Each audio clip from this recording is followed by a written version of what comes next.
मित्रों नमस्कार। प्रशांत किशोर ने 51 प्रत्याशियों की पहली सूची जारी कर दी।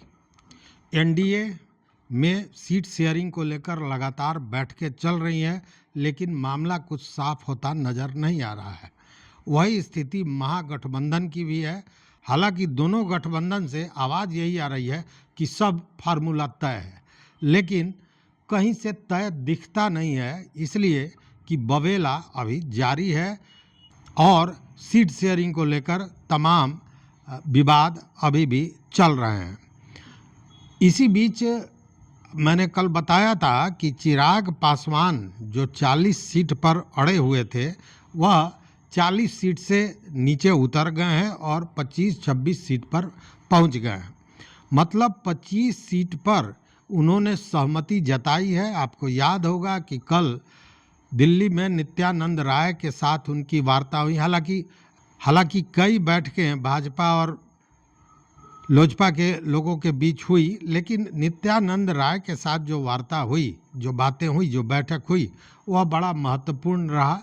मैंने कल बताया भी था, वीडियो भी दिखाया था कि जब दोनों बैठक के बाद बाहर निकले तो दोनों के चेहरे पर मुस्कुराहट थी।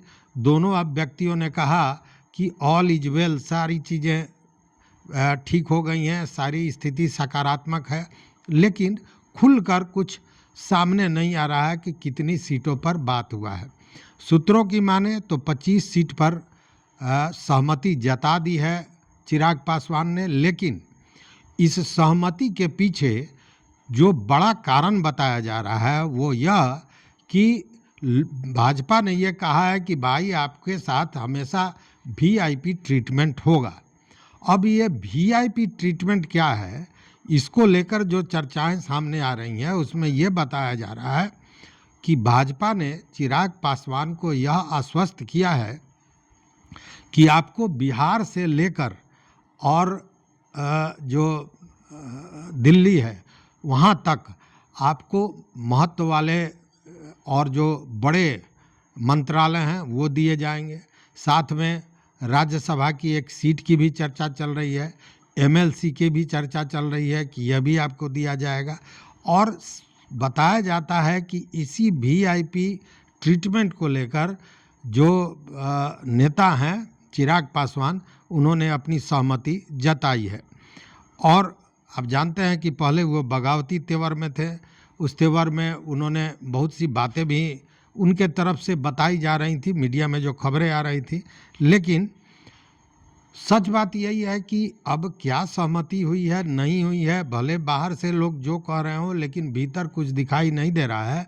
और उसका कारण यह है कि अभी तक आधिकारिक रूप से कोई यह चर्चा सामने नहीं आई है कि कितने सीट पर सहमति बनी है या सहमति अभी नहीं बनी है। अभी मान मनोबल जारी है, लेकिन 25 सीटों की चर्चा है, सूत्र भी यही बता रहे हैं।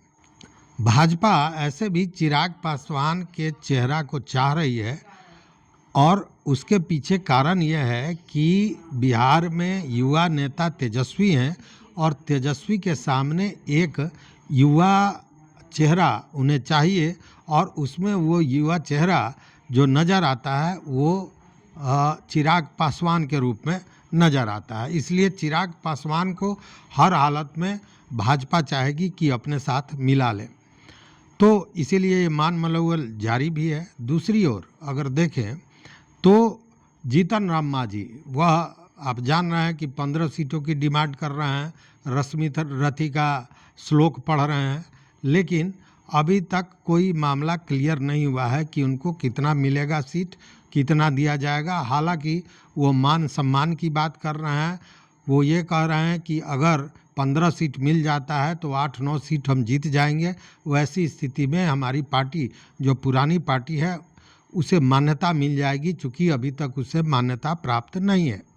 तो यह चल रहा है। भले वो जितना डरा लें, धमका लें या दबाव की राजनीति भाजपा पर कर लें सीटों को लेकर, लेकिन यह भी जानी हुई बात है कि जीतन राम मांझी किसी भी स्थिति में भाजपा का दामन छोड़ नहीं सकते हैं। उसके पीछे सबसे बड़ा ये कारण है कि वो आज के दिन में केंद्रीय मंत्री हैं और मंत्री पद को छोड़ देने की स्थिति में इसलिए नहीं है कि पार्टी का बहुत बड़ा बेस बिहार में नज़र नहीं आता है। वैसी स्थिति में ऐसी गलती वो करेंगे नहीं।